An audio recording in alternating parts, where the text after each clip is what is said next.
This week, we'll conclude our three-part series on diversity and inclusion and discuss whether or not the word privilege is a dirty word. The word privilege, particularly as it relates to social equality and diversity, has become a polarizing word, but should it be?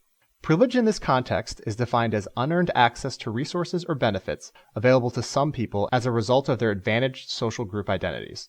Often this takes the form of exclusion to barriers experienced by those belonging to social groups that are commonly the target of discrimination. It's also important that we talk about what privilege isn't.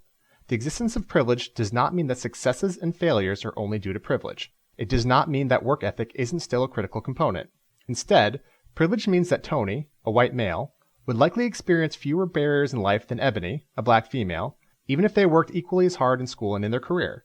For instance, Tony is less likely to be turned down for a job interview because the employer assumes he won't be smart enough given biases about his assumed race, nor will he likely be passed over for promotions because of biases about his leadership quality given his gender.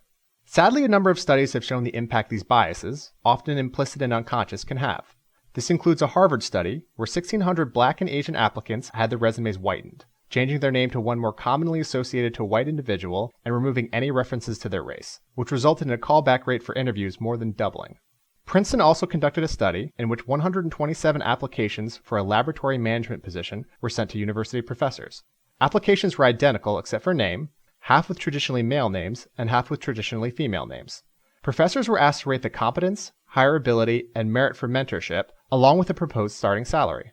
Male students were rated as significantly more competent, hireable, and deserving of mentoring, and offered a 14% higher starting salary. If we are to work towards a truly equitable society, the first step is to acknowledge that these inequalities and privileges exist. Only then can we reduce or remove them altogether.